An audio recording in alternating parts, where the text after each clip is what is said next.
Gloria a Dios. Dios les bendiga. Doy gracias a Dios por el privilegio que me concede de dirigirme a ustedes una vez más, esperando que la misericordia de Dios esté con cada uno de ustedes y estén gozando de ricas y abundantes bendiciones y de buena salud, como siempre lo menciono. Siempre mis buenos deseos para cada uno de ustedes.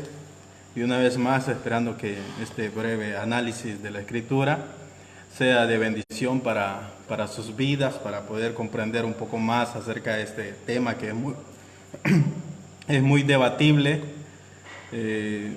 Durante muchos años ha sido debatible y siempre lo va a seguir haciendo, siempre y cuando sea considerado un dogma o una doctrina normalmente de la iglesia católica, ya que la iglesia evangélica o iglesia protestante no tenemos esto por doctrina. Y el día de ahora quiero que analicemos este tema. No quiero solamente ponerme como los demás y cerrarse y decir, no, esto no existe, pero sin argumentar nada. Así que espero que este breve estudio les sea de mucha bendición para sus vidas. Primero que nada, mencionar que la palabra purgatorio obviamente viene de la purga, que es una limpieza, una forma de purificar o una forma de limpiarse normalmente. Y normalmente esta palabra no se encuentra en la Biblia, y como otras palabras que no se encuentran en la Biblia, por lo menos la palabra Trinidad no aparece en la Biblia, pero su contexto o se hace referencia por la aparición de referencias de un Dios trino, de la unidad del Padre, el Hijo y el Espíritu Santo.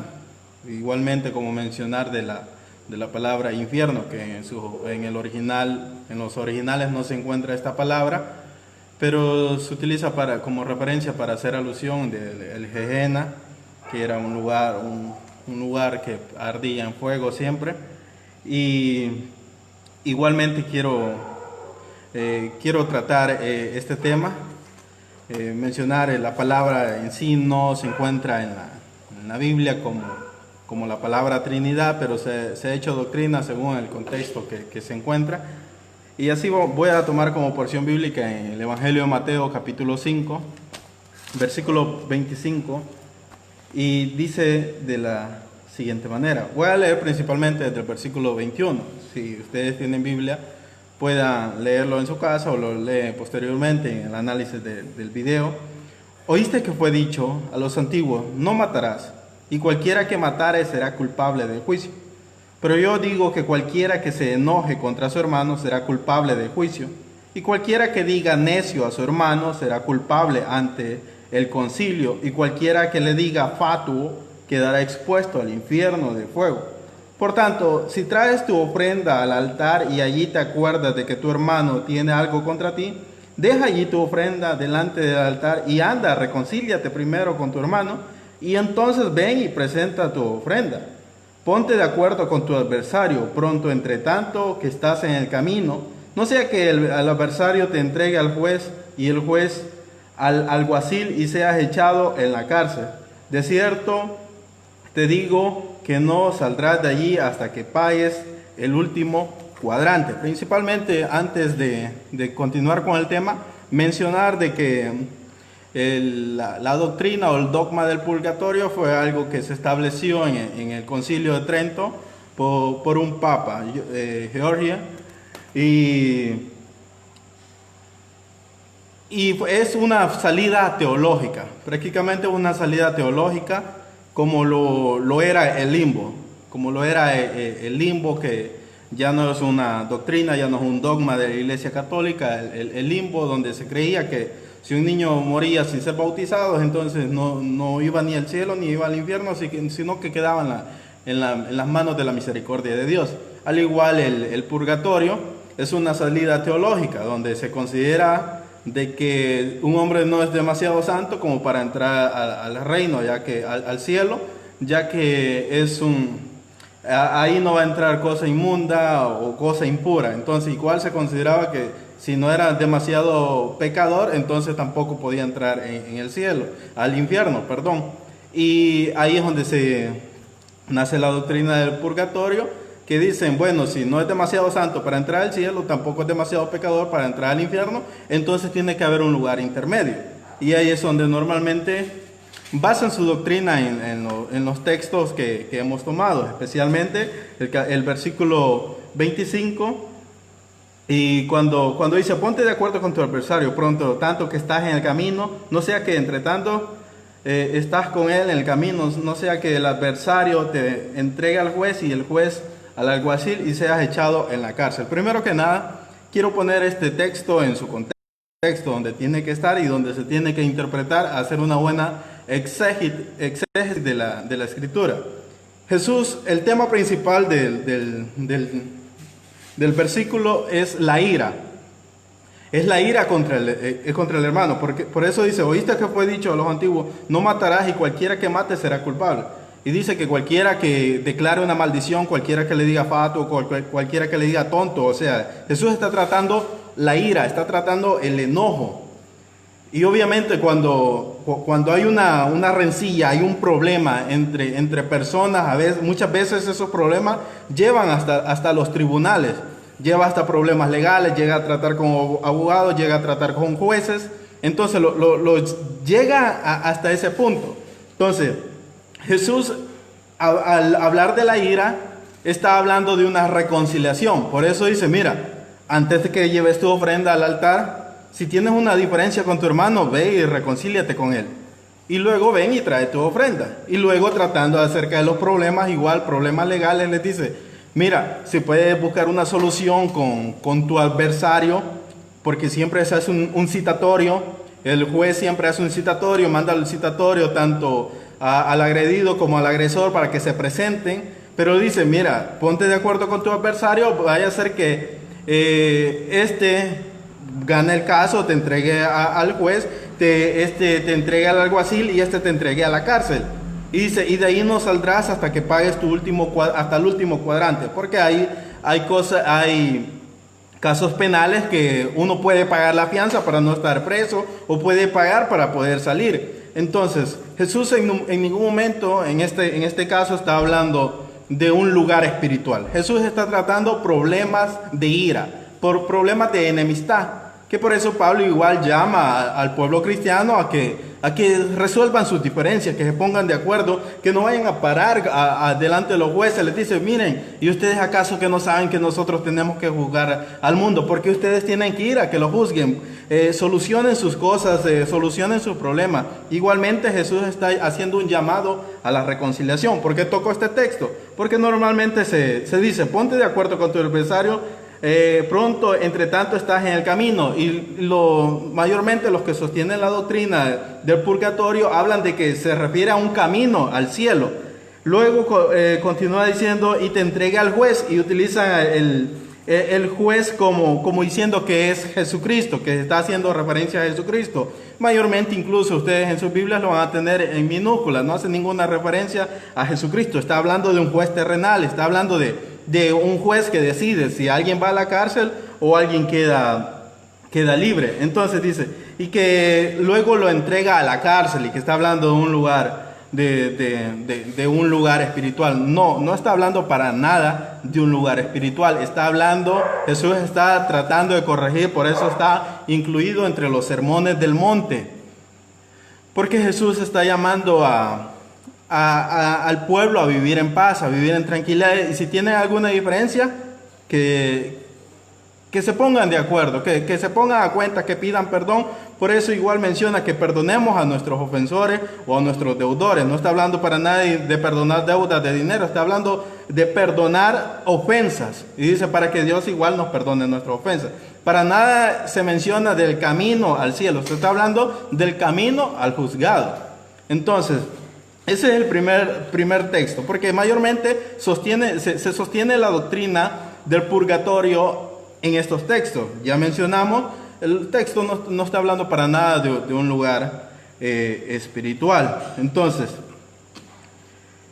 se menciona igualmente si no es el cielo, si no es el infierno, entonces ¿qué lugar es? Tiene que ser un lugar intermedio donde puedes pagar para poder salir. No, repito, no está hablando para nada de un lugar espiritual. Jesús está llamando al perdón y a arreglar las cosas entre personas. Igualmente, algún llamado, si usted tiene una diferencia con alguien, trate de arreglarlo de la mejor manera, pídale perdón y si la otra persona que lo ha ofendido a usted, perdone, que eso es lo que Jesús espera que nosotros hagamos.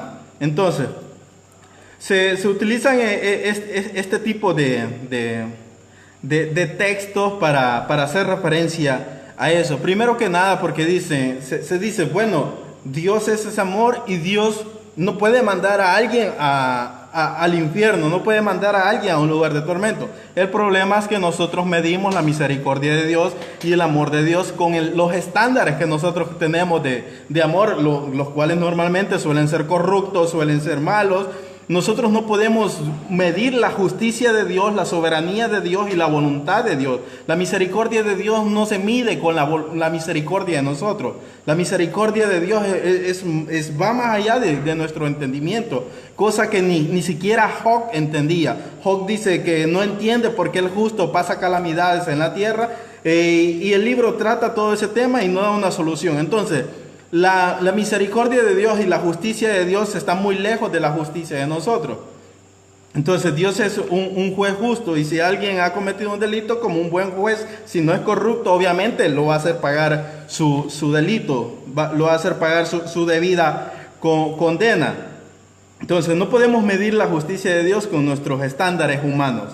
Los estándares divinos de la voluntad y la misericordia de Dios y su justicia no tienen nada que ver con eso. Entonces, igualmente se utiliza Mateo capítulo 12, versículo 31, versículo 32, cuando habla de la blasfemia del Espíritu Santo. Cuando Jesús dice, miren, cualquier palabra ociosa que se diga en contra del Hijo le será perdonada, pero cualquier palabra que sea dicha en contra del Espíritu Santo no será perdonada en este siglo ni en el venidero. Entonces vienen los que sostienen el dogma del purgatorio, vienen y dicen, entonces, si no se perdona el pecado en este mundo, ni en el venidero, entonces, ¿de cuál otro mundo se está hablando? Porque si es el cielo, no se puede perdonar pecado, porque allá solo entra cosa santa, cosa limpia, y tampoco es el infierno, porque ahí ya no hay perdón, ya solamente hay condenación. Pero Jesucristo no está hablando para nada igualmente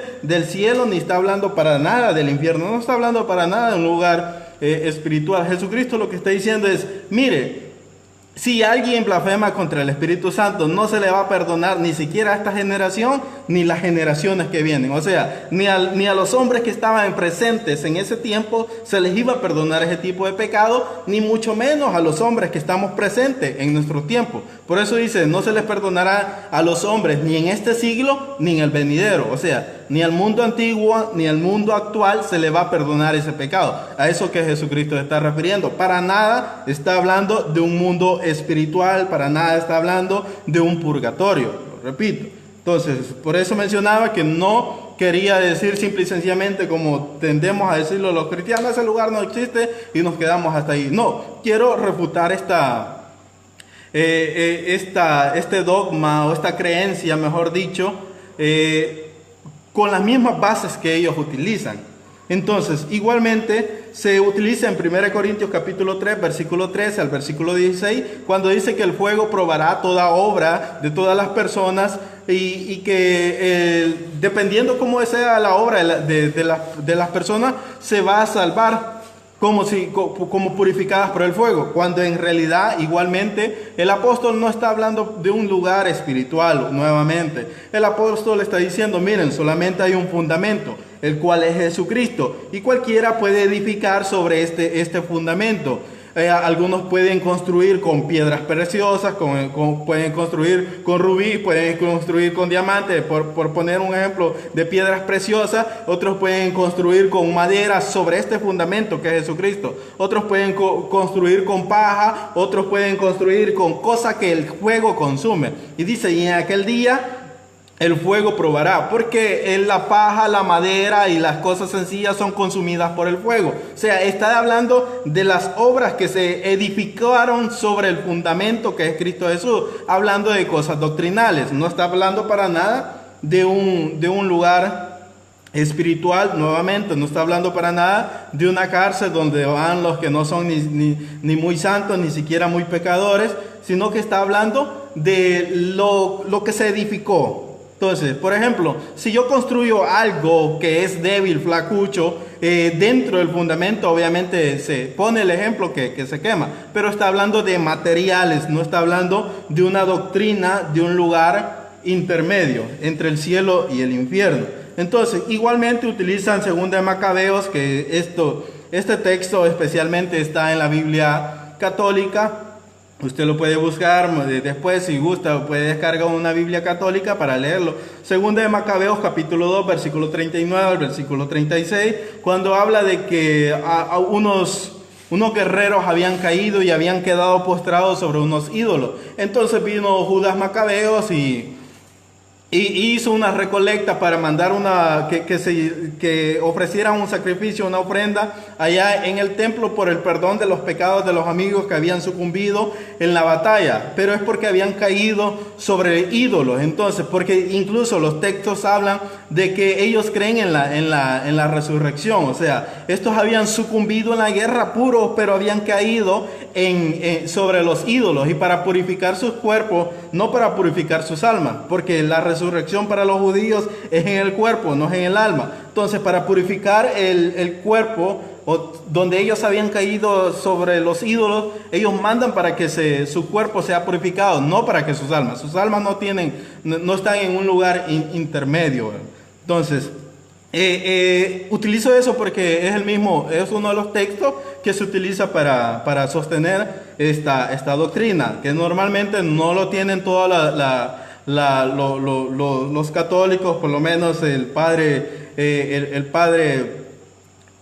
Eduardo Arens es alguien que igualmente refuta esto, y que él dice que es más mitología y una creencia y una salida teológica. Hay muchos sacerdotes muy bien preparados. Entonces, utilizan igual 2 de Timoteo 1:16 al 18. Entonces, estos diferentes textos, vamos a tomar 2 de Timoteo capítulo 1, versículo 16, cuando se supone que Pablo ha pedido por unos, y dice: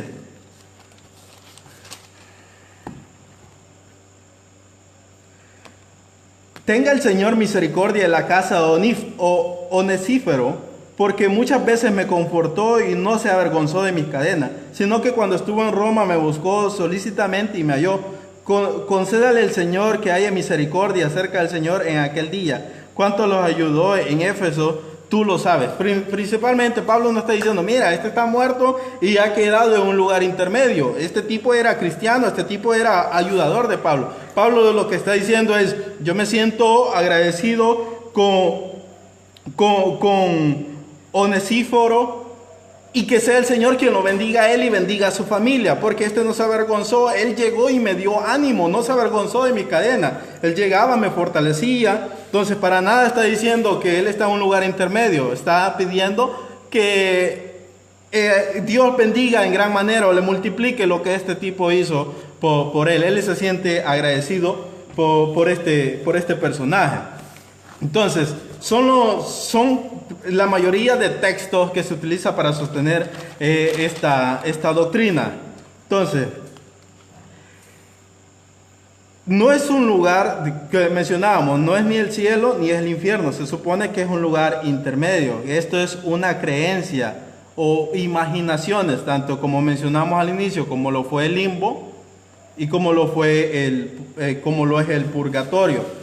El limbo fue clausurado por el Papa Benedicto XVI. El Papa Benedicto XVI dijo: miren, ¿saben qué? El limbo no existe. La Iglesia Católica tiene muchas cosas por clausurar, como es la doctrina o el dogma del purgatorio, la adoración a María o la adoración a los santos, el culto a ellos. Entonces, es una salida teológica, una purificación penosa. Es una forma de tratar una purificación penosa a aquellos que no son ni muy pecadores ni muy santos.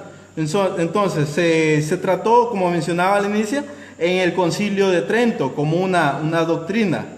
Ahora, nosotros no necesitamos que se haga una ofrenda. Ningún creyente necesita que se haga una ofrenda, principalmente porque nadie está en un lugar intermedio. No se necesita que se haga una ofrenda para que uno pueda entrar al cielo o lo pueda sacar de la entrada del infierno.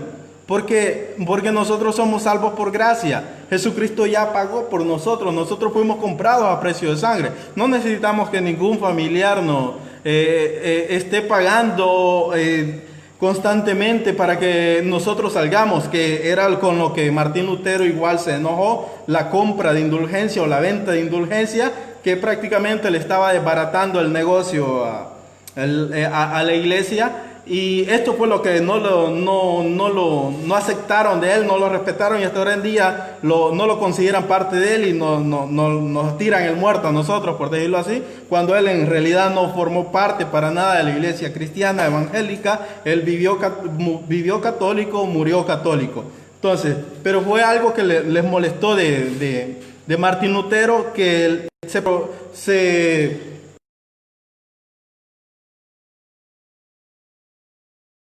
contra la venta de indulgencias.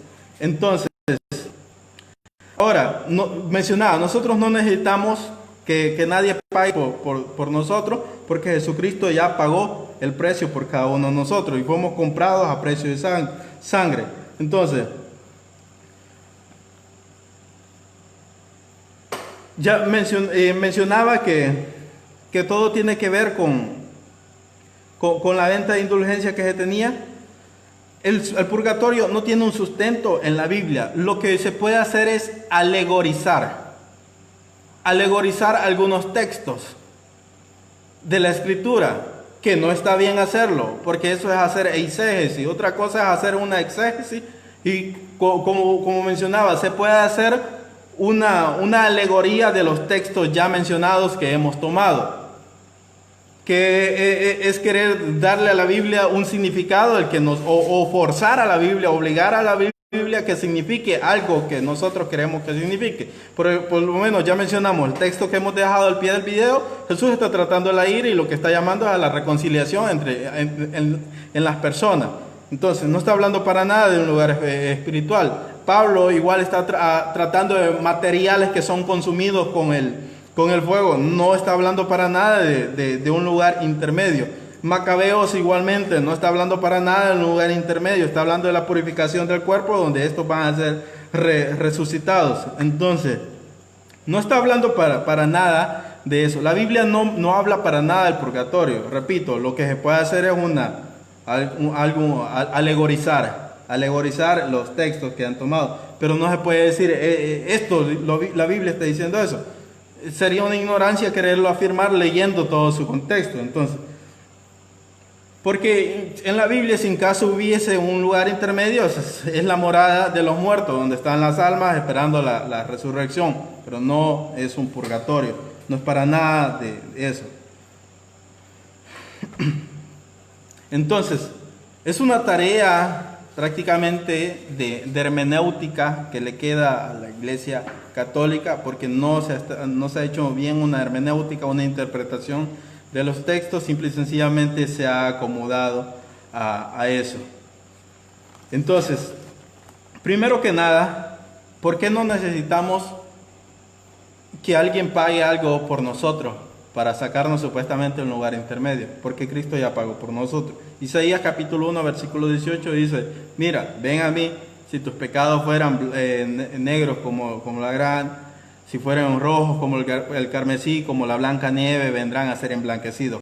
Nos va a limpiar. Primero de Juan capítulo 2, versículo 1. Quiero dejar unos textos porque no hay un lugar intermedio entre el cielo y el infierno.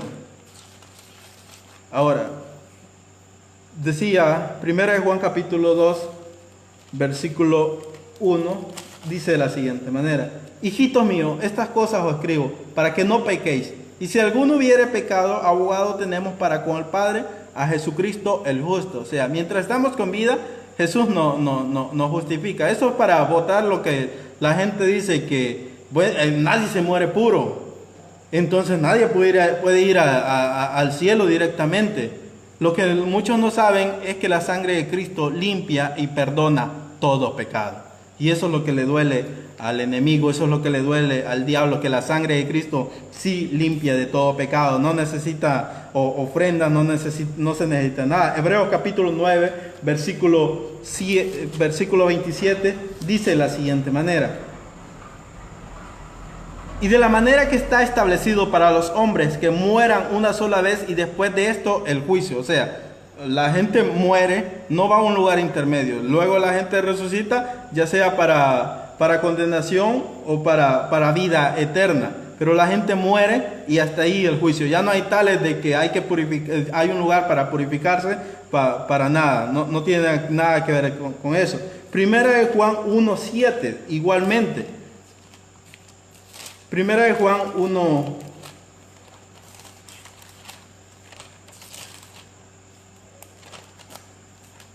dice de la siguiente manera: pero si andamos en luz como Él está en la luz, tenemos comunión unos con otros, y la sangre de Jesucristo, su Hijo, nos limpia de todo pecado. No necesito, el cristiano, el creyente, no necesita el justo, no necesita el fuego para ser purificado. Lo que el cristiano, el ser humano necesita es la sangre de Jesús que fue derramada en la cruz del Calvario. Eso es lo que el ser humano necesita. No necesita ser purificado en el fuego, porque la única que limpia de todo pecado no es el fuego. Lo que limpia de todo pecado es la sangre de Jesús. Dice, y la sangre de Jesucristo, su Hijo, nos limpia de todo pecado. En pocas palabras, nadie es santo. O por lo menos algunos dicen así, pero la Biblia, el Nuevo Testamento, es escrito para santos. Yo no sé, pero usted se tiene que santificar. Por eso Pablo dice, miren, salúdenme a los santos en la iglesia, en Tesalónica, salúdenme a los santos allá en Corinto, salúdenme a los santos allá en Filipo. O sea, el Nuevo Testamento es escrito para santos. ¿Por qué? Porque la sangre de Cristo santifica, la sangre de Cristo nos ha limpiado, la sangre de Jesucristo nos ha purificado a cada uno de nosotros. Entonces no hay tales de que necesite un lugar intermedio, porque Jesucristo es la salvación. Jesucristo es la salvación, la sangre de Cristo que derramó es la que nos salva. Jesucristo es la puerta, es el camino, la verdad y la vida. Por eso en Juan capítulo 3, versículo 16, dice que todo aquel que en Él cree no se pierde, mas tiene vida eterna. Luego continúa diciendo que aquel que en Él no ha creído ya ha sido condenado, y el que ha creído ya ha sido salvo. No necesita un lugar intermedio, lo que necesita es creer en Cristo Jesús y obviamente vivir en santificación, vivir en santidad, porque la sangre de Cristo está continuamente limpiándonos a cada uno de nosotros. Entonces, son los textos que se utilizan para sostener el dogma del purgatorio. Ya con los mismos textos hemos dicho, no existe el purgatorio. Y ahí, si usted continúa a seguir creyendo en eso, es muy su problema. Esperamos que no se muera esperando estar en un lugar así. Incluso le doy un mismo consejo que los mismos sacerdotes católicos le dan. Le dicen, miren, no le apunten al infierno, no le apunte al purgatorio, apúntele al cielo. Así que procuremos buscar a Dios, que sea Dios quien sea glorificado en cada una de nuestras vidas, esperando que este breve estudio, esta breve reflexión les sea de bendición para sus vidas.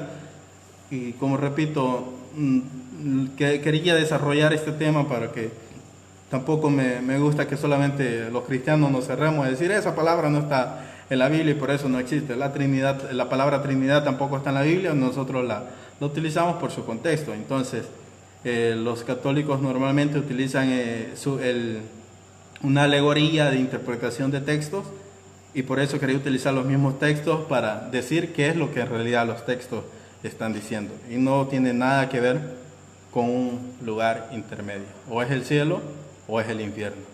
Así que todos debemos luchar para avanzar cada día. Vamos a leer algunos comentarios. Dios le bendiga, pastor, dice nuestro hermano Mauricio Vázquez. Amén, hermano, que sea el Señor quien le bendiga en gran manera. Nuestro hermano es el copastor de la iglesia local donde Dios me permita pastorear. Bendiciones, cuñado y hermana. Amén. Mi hermana Marlene Martínez, mi cuñada.